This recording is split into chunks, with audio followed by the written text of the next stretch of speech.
following show is a paid program.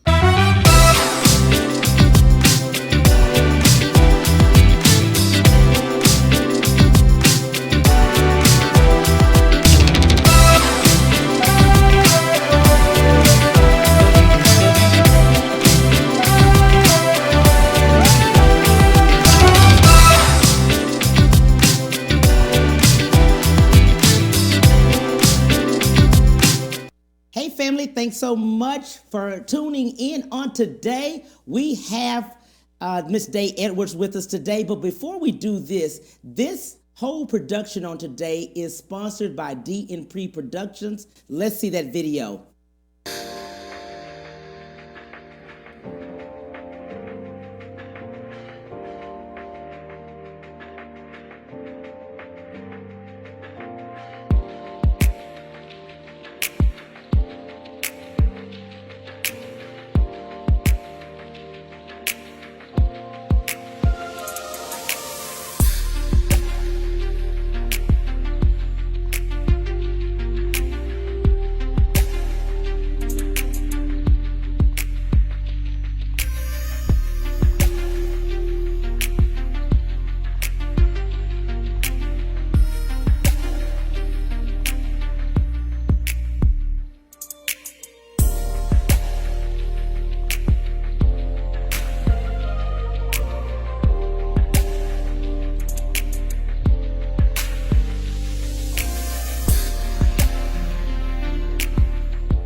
Miss Diana Patterson is the CEO and founder of DNP Productions, stage and film production. She's a playwright, director, producer, and an author. She is producing the show. She is the sponsor for the show today, and she's my executive producer. Just wanted to tell her thank you so much for the opportunity, lady. Day Edwards, who we have today in the building. She's CEO of Church Space, an Airbnb for churches, and founder of Boss Babes Who Pray. Hey, lady, how you doing? Good. How are you, Kim? I'm so excited about this interview today. I'm really excited. Thank you so much for having me. And shout out to Diana for sponsoring this entire segment. That is so amazing. I cannot wait to get my hands on her book. So Absolutely. Sounds good. Let's talk a little bit first about how you got started as far as Church Space, but everybody wants to know where the name came from, Miss Day Edwards.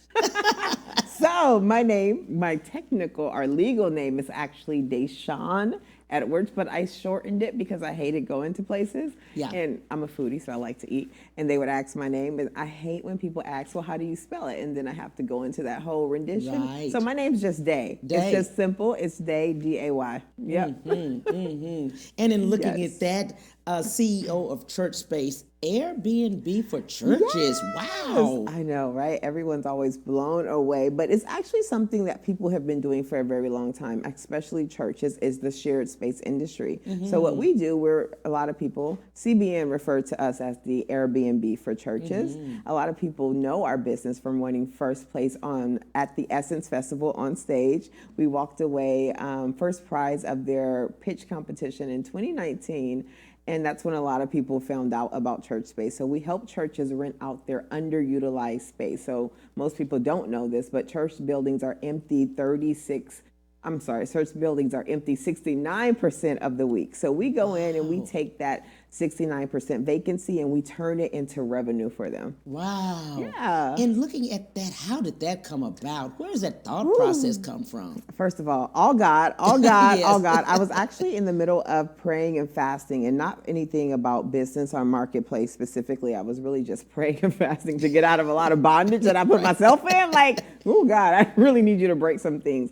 And in the middle of praying one day, he showed me an abandoned mall. But in that abandoned mall, it was like a lot of different churches. And I said, God, well, I don't have money to go buy an abandoned mall right now. And he showed me holding a big check.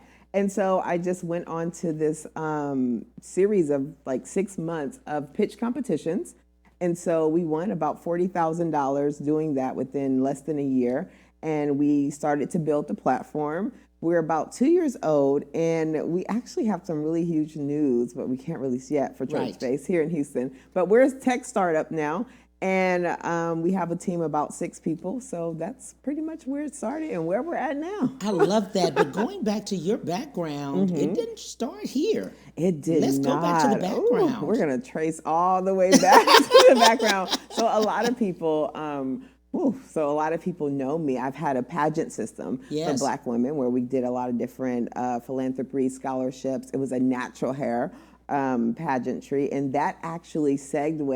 Anyone knows about pageantry. The moment you crown a queen, your number one job as a pageant owner is to keep her in the press, keep her on red carpets. That's where every pageant queen, if not, your pageant system's going to die, right? So that led me into PR. And so I started my PR firm, and a lot of people took notice. I worked with Matthew Knowles, Pam Perry took me under her wings. Velma Traham took me under her wings. And a lot of people don't know Pam Perry. She was the first publicist and brand manager for TD Jakes, Juanita Bynum. So I learned a lot from there, and I got a lot of different clients from a lot of different churches, right? So I started to represent a lot of churches and a lot of first ladies and pastors and ministries here in the Houston area. And then from there, I started just working with different churches, and I believe that's why God positioned me to start helping churches earn revenue from their building. Absolutely. I don't think people understand why they need PR. Oh, woo.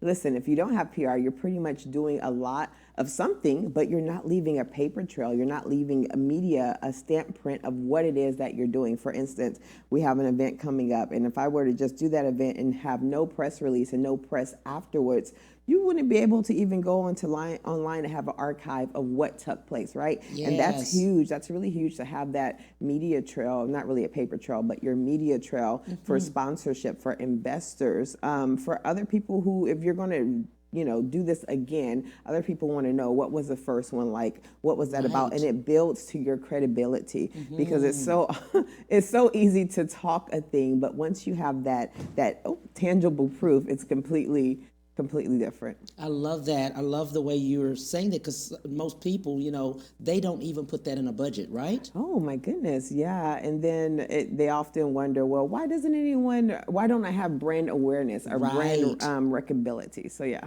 Absolutely. Let's jump to Boss Babes Who Pray. Yes! How was that birthed?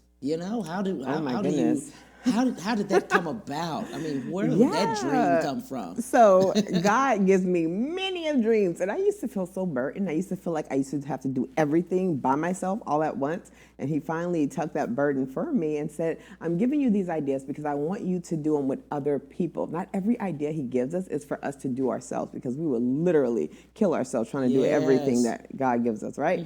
So in the pandemic, it was on my 33rd birthday, I released that I wanted to write a book, but I wanted to write it with boss women, right? Women who have the same mindset, the same drive, and same goal, and the same calling, who are called to the marketplace, not necessarily the pulpit, but a marketplace, right? Right. So I put out just one post, and so funny, that same night, I actually found myself in the ER.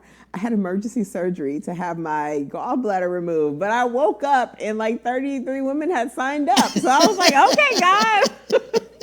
I don't know where these women came from because I made one post. I didn't do much marketing.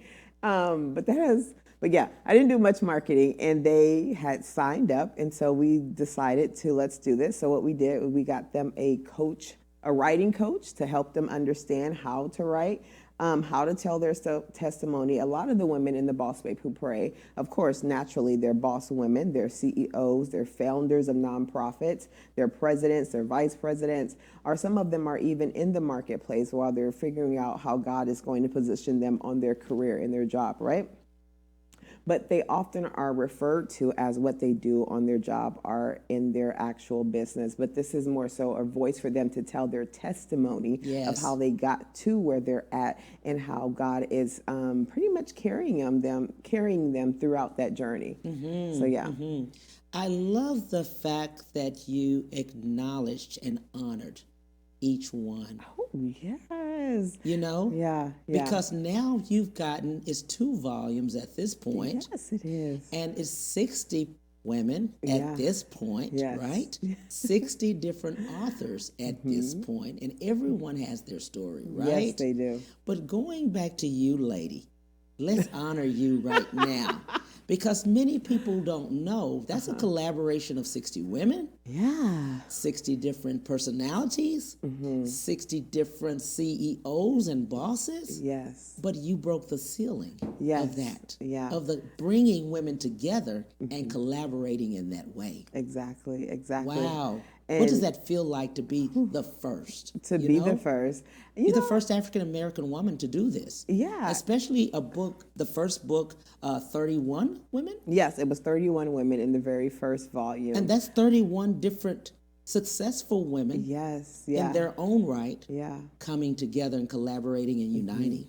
It feels like I'm in the middle of pioneering something great. Oftentimes we don't know what we're creating Yes. until it's created, till Yes. we can take a step back and say, whoa, was that what I was building? So I'm in the middle of that right now. But what keeps me going is hearing the testimonies Yes. from the women who say, you know, I've been looking for a volume to a platform to pretty much tell my story. Right. Sometimes they can't tell their stories in their jobs, on their careers, but this is that platform, that outlet for that voice, for them to actually hearken into the people that they're called Right. to say, this is my true story of my faith, what got me here. A lot of people look at boss babes and CEOs, they see your Lexus, they see your Yes. handbags, they Yeah. see the accolades and the awards, but do they see what it's really like in your prayer time? What are those prayers they're praying? Right. That was one of the really huge things, was what was the prayer? In the devotional, each woman says a prayer that she clung to in a Right. season of her life. So many people don't understand when you see the luxury cars and the luxury lifestyle, what was the prayer behind that? What was that? What was it that you clung to in those seasons of birthing and building, right? But what I love about this too is that in looking at it, yes, the handbags, yes, the luxury, but we really cut God short. He walked on streets of gold. Oh my goodness. He wasn't broke. Oh no. I mean, He you know what I'm was saying? wealthy, yes. He was wealthy. Why do we want to acknowledge that we should be broke with God? You no. understand? No, And I that's don't what I understand that. love. But exactly. But that's what I love about Boss Babes. Yeah, It's absolutely. the journey. Yes, it's the journey. And oftentimes people, and it's a sense of false humility. Yes. When we accept that, you know, I'm supposed to be broke or Yes. broken, but God has called us to live beautiful, beautiful lives. He's an amazing Father. He wants I'm getting He so wants excited. He us wants to the have best for us. dominion over the world. Yes, and authority. And it all comes from His Spirit that indwells within us. Yes. So, yeah, naturally, whenever we have His Spirit living inside of us, naturally, a life of goodness, a life of surely goodness and mercy is going to follow us, right? Who's going to follow somebody that doesn't look it, right? Come on. I mean, really. Hey, you better preach. That's a whole word and a whole testimony. I try to tell myself that every day before I go to HEB looking a mess. Like, girl, okay.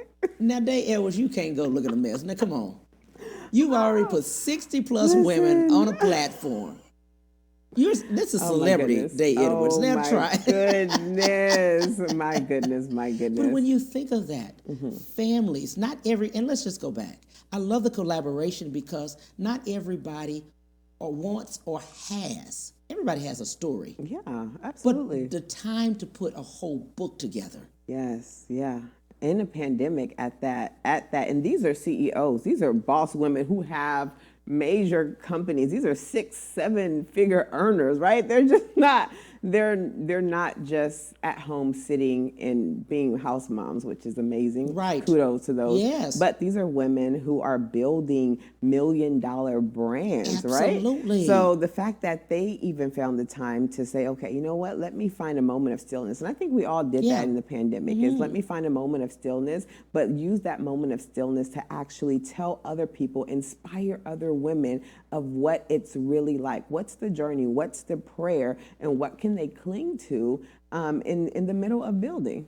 When I posted about you coming on the show, I've had so many women to reach out just to let you know that they have not only read the book, Oh, great. it has inspired them Oh, wow. to come out of what they were coming out of. Maybe they were working on a 9-to-5 Yeah. and decided to make that leap, Yes. that jump that they read, you know?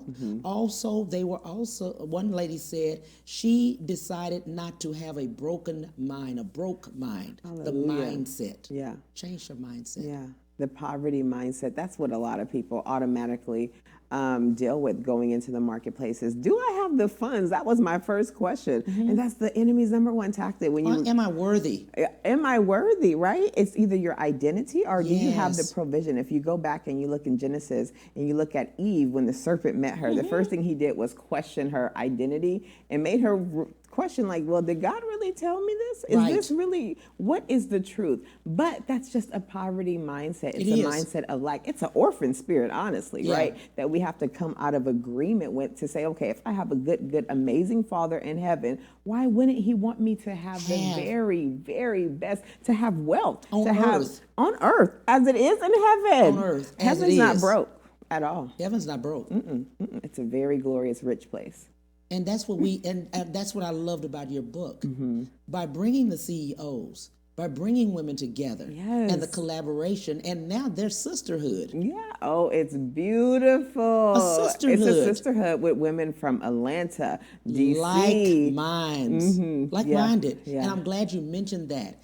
It's not just women from Houston. Oh no. They're around the world. Oh my goodness. And I thank God for that. I was truly shocked. We had a series of different photo shoots. And I'm thinking, none of these women who are in Maryland or Detroit are going to come down. But then God said, I've sent you CEOs. They're coming. They made provision to come here to Houston, and they're doing it again. So this is, when you think about boss women, especially women who pray, right? Yes. These are a different type of women. These are a type of women who, if they want something, they're going to go get it. They're going to go through prayer. They're going to make sure that the thing that God has shown them, they're going to bring it here on earth. So yeah. Well, when you get like-minded women, and I know you know this, the conversation's different, right? Oh, it's so much different. Absolutely. It's what's the word?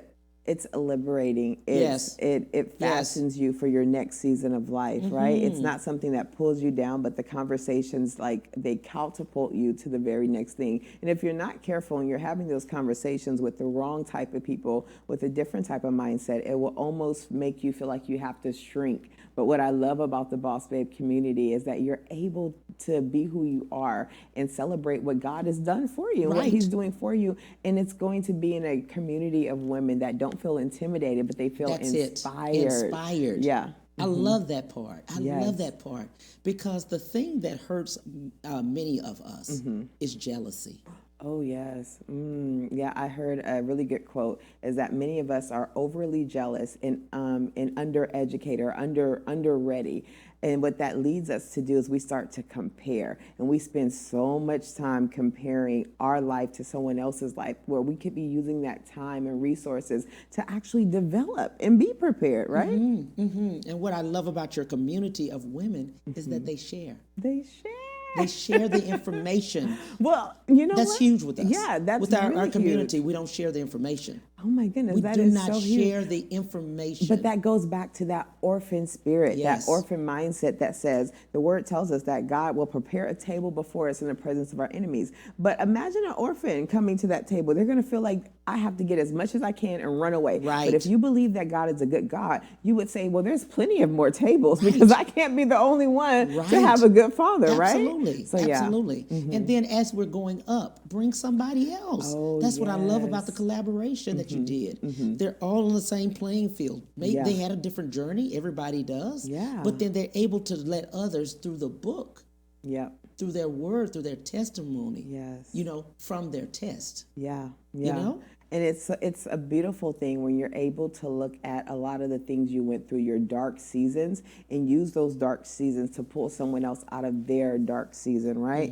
To be able to tell them what you prayed and what you went through and the feelings and the emotions and how you almost felt forgotten about, because someone else may be in that very dark season where they feel like their prayers are not even going past the ceiling, right? And oftentimes God sends someone else to be that affirmation of, no, I hear your prayers and this is what this looks like. Just keep pressing forward, right?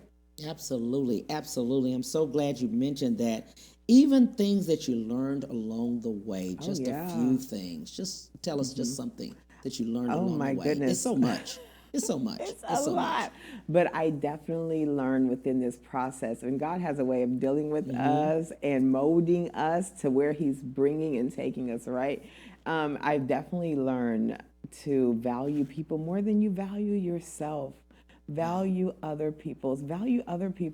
And the enemy, what he tries to do is he keeps us into this mindset to where we're so focused on what people are thinking about us to where we can't even break past to look at what other people are going through. And it was through this actual process of reading these stories of each woman, reading the warfare that they went through when building their businesses, or reading about the marriages that were almost broken because of their businesses.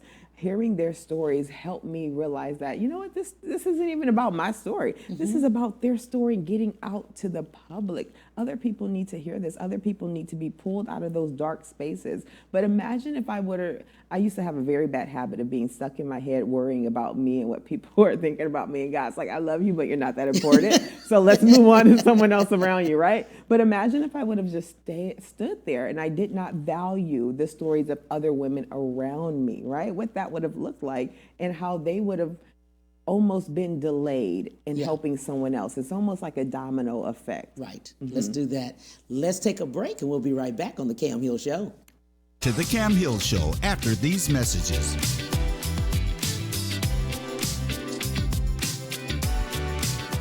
Move up at Ron Carter Cadillac. Drive the new 2021 Cadillac XT4 Luxury Collection for only $319 a month. The new 2021 Cadillac XT5 Luxury Collection for only $399 a month. Both for 39 months lease with just $1 down. Or purchase either and enjoy 1.9% APR for 60 months plus bonus cash. Gulf Freeway, just 2 minutes south of the Beltway. Shop smarter when you shop Ron Carter. Ron Carter Cadillac.com.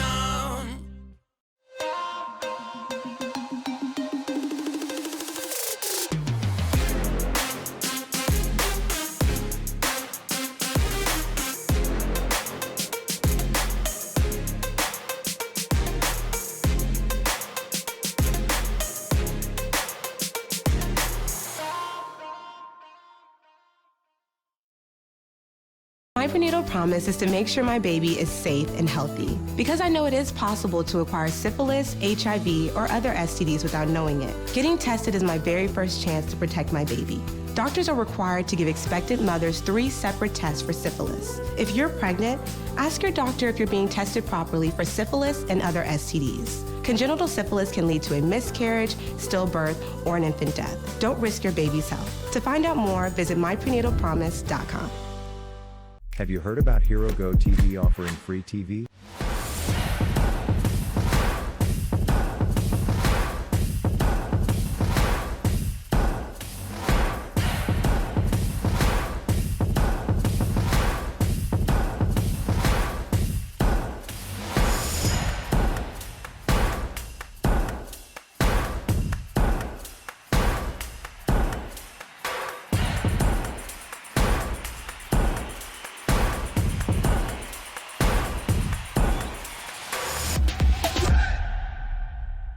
And now back to the Cam Hill Show.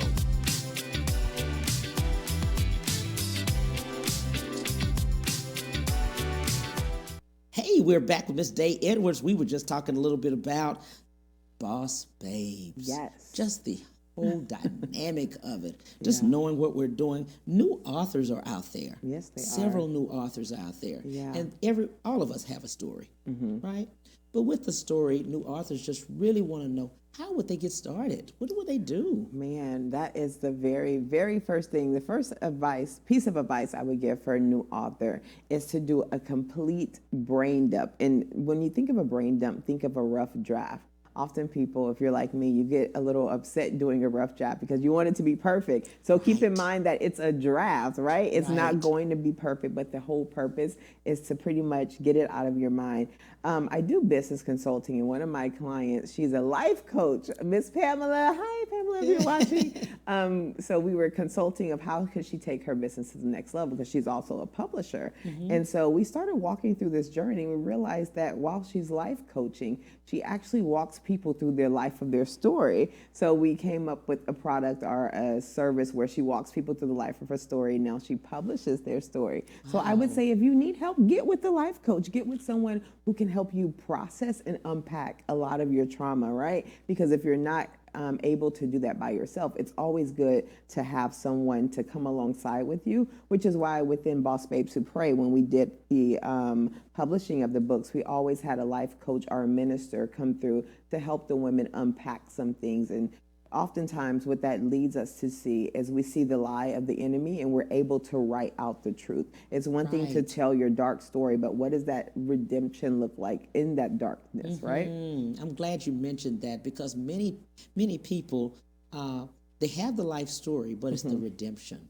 Oh, The yeah. forgiveness of whatever happened, forgiving themselves, forgiving others. Ooh, their self. That's a whole part of it. Yeah, and then forgiving others, because that's for you, not for them. Yeah. I don't think we know that. Yeah. I don't think we know that if we forgive the other person, it's more for us than for them. Yeah, and telling that, just imagine holding on to something for so long, Years. but to be able to get it off of your chest, to put it into a book, and to tell your side of the story, what happened then and what it looks like now, right? Right. Because so many people will only remember you from what then, but what does it look like now? What does it look like when God came to turn that mess into a message, right? Right. Absolutely. I'm glad you said that, because so many of us are in that. You're in that mess, right? Yes. But what's the message? What is the message? What's What the is message of it? Yeah. You know? And oftentimes while we're going through a mess, it may feel like, what is the message?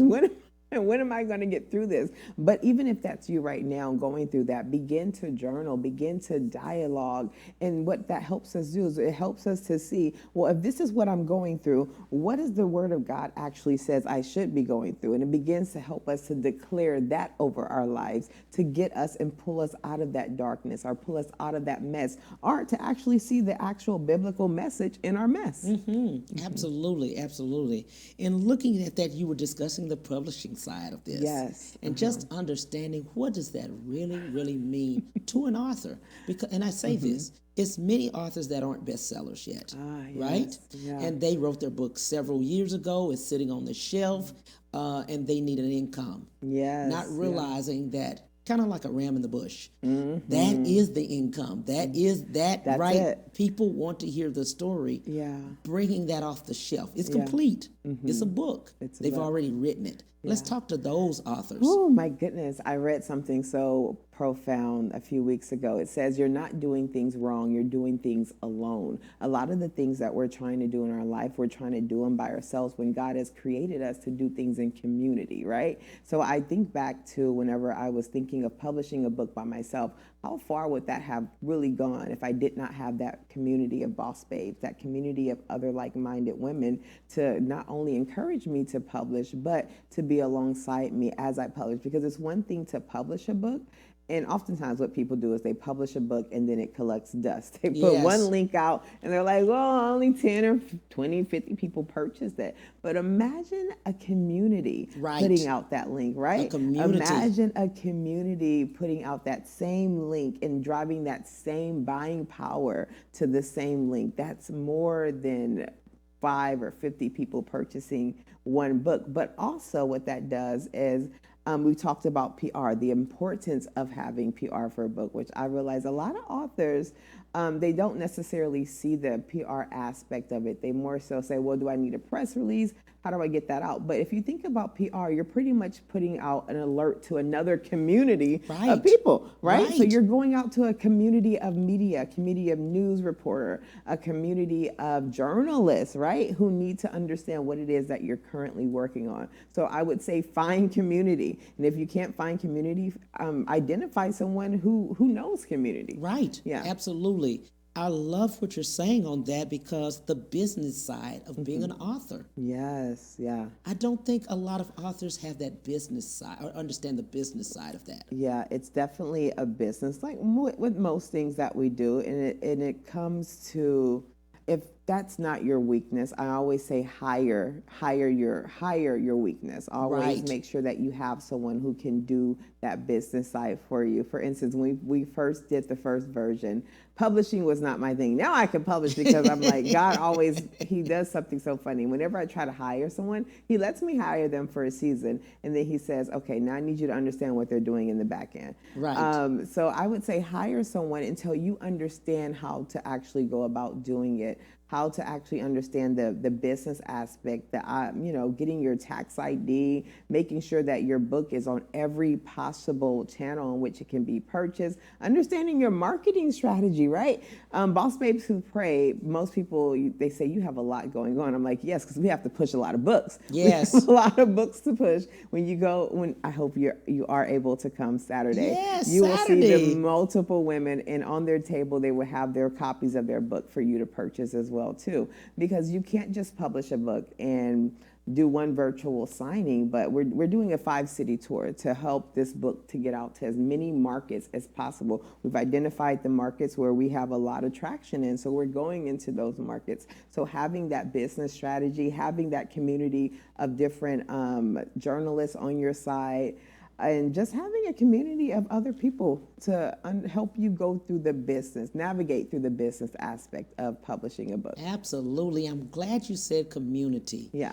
I so think of community when I think of Black Wall Street and how it was lost during that time, and the richness of Black Wall Street, what that looked like, how many different businesses were together, the amount of money at that time that was being made. They were not feeling like it was a community of like-minded, rich people, Yes. African Americans that looked like us. Yeah, yeah. And when you think about that, you often think about, where was the competition? Who did they feel their competitor was? Right. But they understood that there was so much unity in community. Oh, that Yes. rhymes, unity in Yeah. community. They realized there was so much unity, and they realized that their oppressor was actually their competition. That's the person that they had to almost defeat or conquer and overcome, but they couldn't do it by themselves. They had to do it together in unity. And now just looking at the world, the tech world, what we're living in, that was never even thought about at that time, Yeah. where they were, and they were doing it. Yes, yeah. The separation that we have now amongst ourselves, Yeah. that's what I love about your community and the unity that you have. Just pulling like minds together. Yeah. And each story is different. Oh, yes. Each Very person is different. different, but just the understanding of it. Yeah, the understanding that oftentimes when we come into community, we often look for people that look like us, which is okay. Yes. But when you get past surface level, you Yes. realize none of these boss babes are really like me. Yes. But that's the beautiful thing about it, because they're able to pour into one another. You're able to leave and cleave. What I mean by leave and cleave is you're able to cleave to something that you need in one boss babe, and maybe leave something that you're like, I probably don't need that right now. Right. But you're able to do that with multiple people that look like you on surface level. Right. So you have that That common comfort, ground. that comfort, Yeah. that you look like me. We look alike. We're able to communicate. We're able to share. Yeah.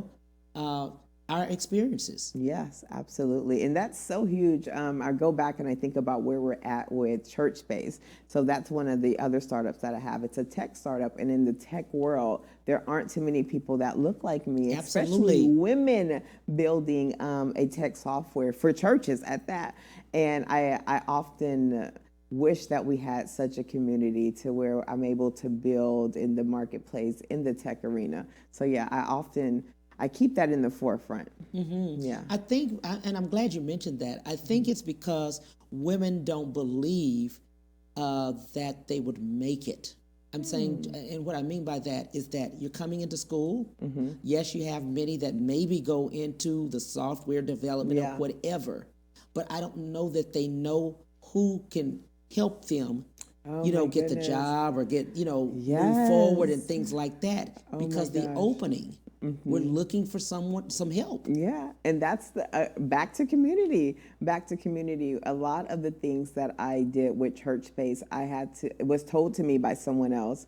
One of my pitch coaches that I hired, she is the one who told me about the Essence Festival. Yes. And then even from the Essence Festival, the Texas Black Expo, we went and we won first place there, right? That's another community of Black business owners. And I believe if we keep building and cultivating these communities within us, that we're able to educate and inform more people about the opportunities. For instance, we got accepted to a really huge accelerator. It's actually one of the top 5 accelerators in America, according to Forbes. I can't release the name yet. Yes. It will be released in the Business Journal next week. Right. Churchbase, out of all these startups in America, was selected. But I think back to how I found out about this accelerator, and it was from another Black and Brown founder here in Houston who told me, hey, from the Urban League, said, hey, Right. I think you should apply for this for Churchbase. But it goes back to that community of building resources and uplifting one another and not having that orphan mindset that believes that, okay, if I tell her about this opportunity, Right. that's going to take it away from me. Absolutely. Yeah.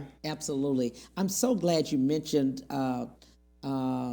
Essence Festival and the other, Oh, my the other goodness. organizations. Yes. The reason I say that is when they have the, yes, we go to look at the celebrities, we go to look at the singing and stuff. Oh, my But when you goodness. go to the educational side and you go to the other, panelists, or you go to the other events, they're empty. They're empty. And It's not many at all. And I go to a lot of them and I just look around, the same people.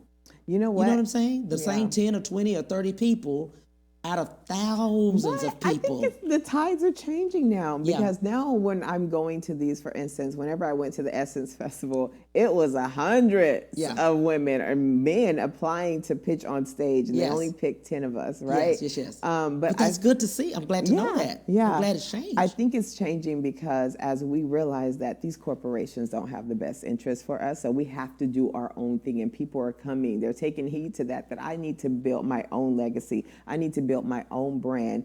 And I believe that they're no longer waiting for corporations to do that for them. And not only that, but God is changing the tables to where he's providing provision for us to do these things, right? I often think back to the Essence Festival, and a lot of people say that was so huge, but what was even huger was what happened afterwards. They flew us to DC for a business incubator, and that it was only 10 days, but that 10 days changed my life. Really? It was so mind-opening. The owner of Essence, shout out to Rich, he's amazing. He actually stepped down, but the past owner of Essence flew us out. They put us all in very nice hotels, and we're struggling business owners, Five-star. right? Five-star. Five-star. Had Yeah. Ubers waiting for us, Yes. and they put us in an intensive business accelerator for 10 days where they grilled us about our numbers, our business, and they gave us the tools that most white-collar white men have. And they told us when we got in that room, they said, we need you to have the confidence of a white man walking into your next board meeting. Wow. And I said, oh, wow. That's the first thing they said. That's the first thing they said. Most of us were women. They said most black women are groomed to be small business owners. They said, we're going to groom you to be a white male CEO. And that stuck with me because most black women, we are groomed to say, this is my cute little salon. This is my Right. cute little hair gel. Right. But are we really groomed to say, this is my Fortune 500 business? We're not. We don't have those resources readily available to us and the people to pour into us what the white Fortune 500 CEOs are getting poured into, right? We don't have Right. that. And they were able to bring that to us, and it was life-changing. I Yes. mean, it changed my entire perspective for me, not just building an LLC, but I'm now building a corporation. We're always plummeted with so much marketing and I don't want to say ill advice to get your LLC, but getting an LLC almost traps you because you're not able to have investors, right? You want to have a corporation because you want to take big money into what you're doing, right? So it was that type of teaching, that type of language to help us understand we're no longer small business owners, but we're walking into boardrooms with the confidence of old white men. Yes. And I love what you, in reading Boss Babes and looking at it, we are a walking billboard Oh ourselves. my goodness, yeah. We're a brand ourselves. Each one of us is our own brand. Yeah. And people look at you, they see you, who you are, and they identify you as if looking at you to buy whatever you have or listen to you.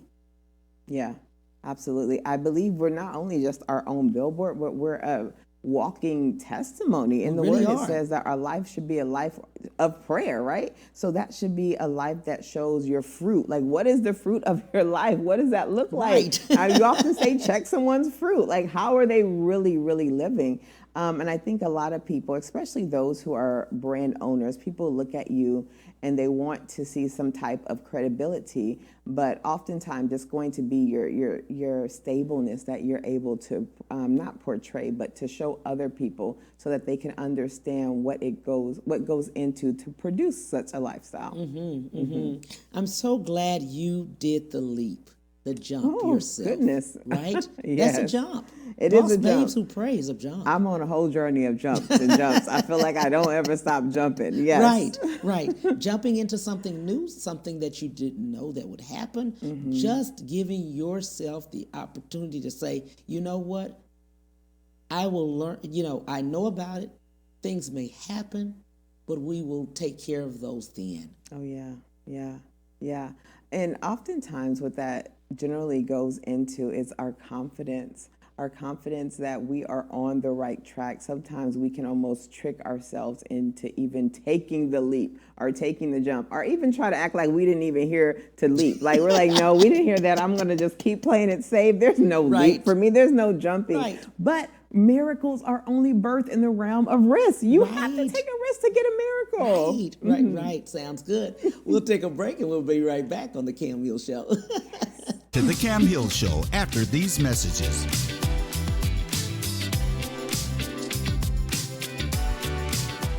Move up at Ron Carter Cadillac. Drive the new 2021 Cadillac XT4 Luxury Collection for only $319 a month. The new 2021 Cadillac XT5 Luxury Collection for only $399 a month. Both for 39 months lease with just $1 down. Or purchase either and enjoy 1.9% APR for 60 months plus bonus cash. Gulf Freeway, just 2 minutes south of the Beltway. Shop smarter when you shop Ron Carter. Ron Carter Cadillac.com.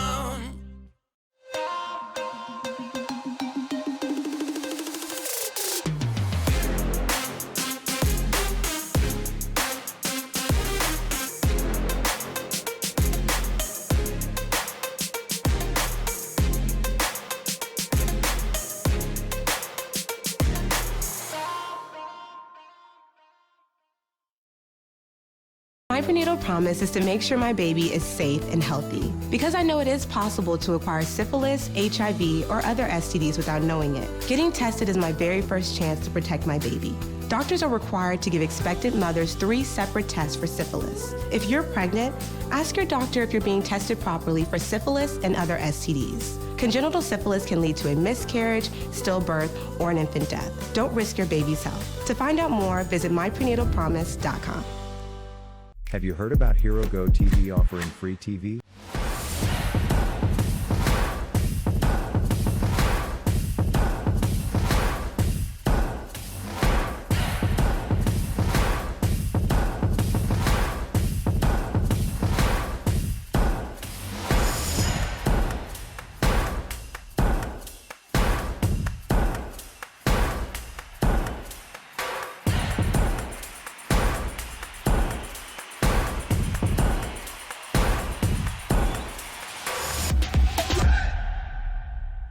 And now back to the Cam Hill Show.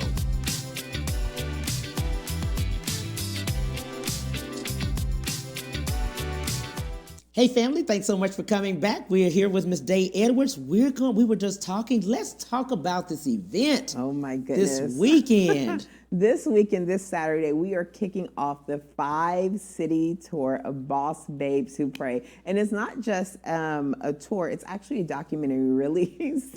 So I know I'm laughing. Aside from the book, we actually filmed a documentary that goes behind the scenes to hear the stories of all the Boss Babes. So we're going to be releasing that at every tour stop. There's an opportunity to see the screening of the documentary. So the first tour stop is this weekend, June 26th, Saturday, here in Houston, Texas, off of Alameda and Genova. We are kicking off the first tour stop for the 5-city tour. That starts at 1? Starts at 1 p.m. Yes. Yep, it starts at 1 p.m. all the way to 5. We're going to have a series of different marketplace speakers, different power. We have a financial empowerment panel where a lot of the CEOs are going to be coming on to talk about their testimony, their story, their journey, and building their businesses and what that looked like. We're going to have speakers talking about healing, because it's so hard to build in the marketplace if you're trying to build from an unhealed place, and the importance of that.